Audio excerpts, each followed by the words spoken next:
Welcome to Quick Course Digest. Today, we're tackling a really cool question. What if we could make learning just as addictive as scrolling through social media? I mean, seriously, what if we could engineer education to be something we actually crave? Let's dive into how you could make learning as compelling as your favorite app.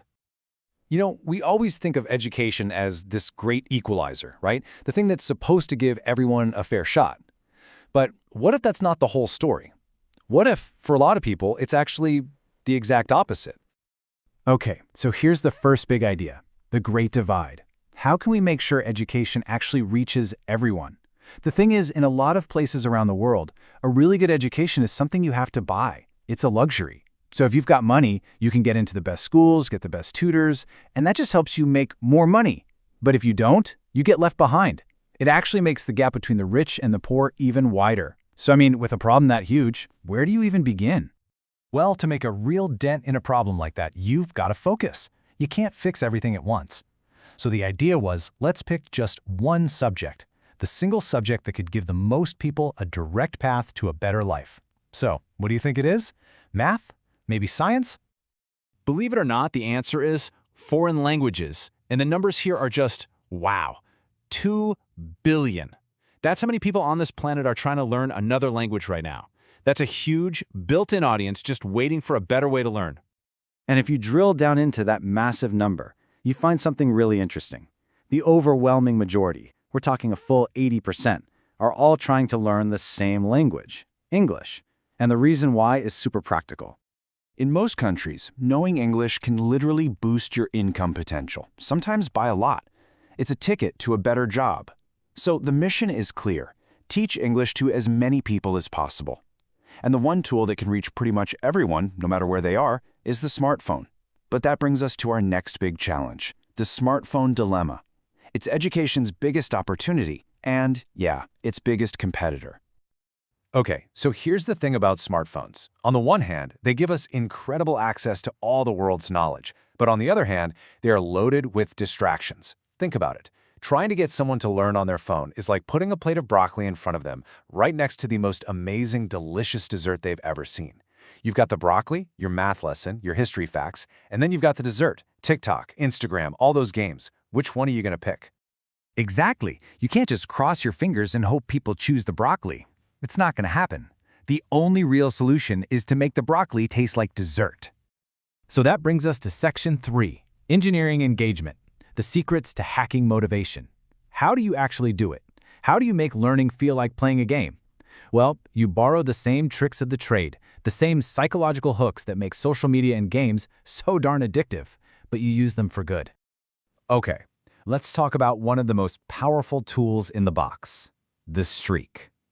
It's so simple, right? It's just a little number that counts how many days in a row you've used the app.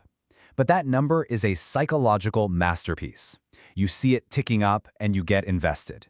You do not want to break that chain. It becomes personal. And does it work? Oh yeah, it works. Get this, more than 3 million Duolingo users have a streak longer than 1 year. Think about that.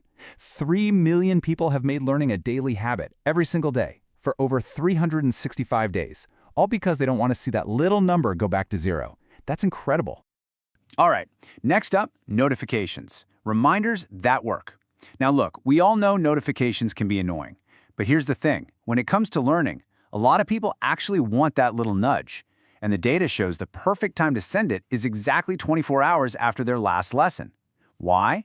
Because if you were free to learn at 3 p.m. yesterday, you're probably free at 3 p.m. today.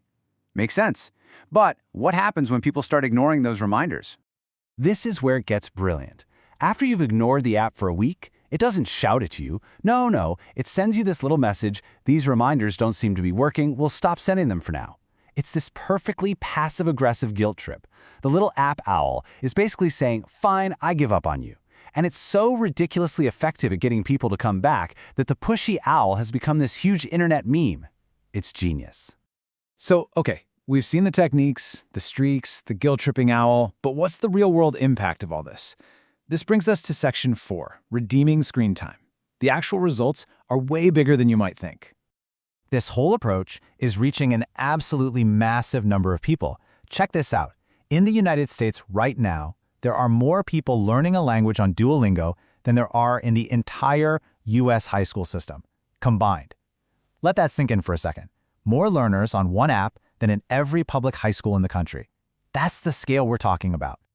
But here's a really important point. The goal isn't to make learning exactly as addictive as social media. And the great news is you don't have to, because learning has a secret weapon. It gives you something that mindlessly scrolling through a feed just doesn't, a sense of meaning.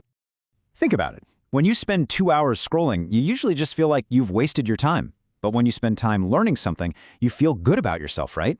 You feel a sense of purpose. That's why an educational app only needs to be about 80% as fun as a social media app. That other 20%? That comes from your own motivation to get better. And you can see how this recipe could work for so many other things. Math, reading, you name it. And this all leads to a really big, almost transformative idea. We're always talking about screen time like it's this evil thing we need to reduce. But what if that whole conversation is wrong? What if we're missing the point? What if, by using these exact same tools that we worry about, we could build a world where screen time is actually a good thing, a future where picking up your phone is an act of self-improvement, where anyone with a phone can get a world-class education? It's a pretty powerful idea to think about. So maybe it's time, do your language lessons today.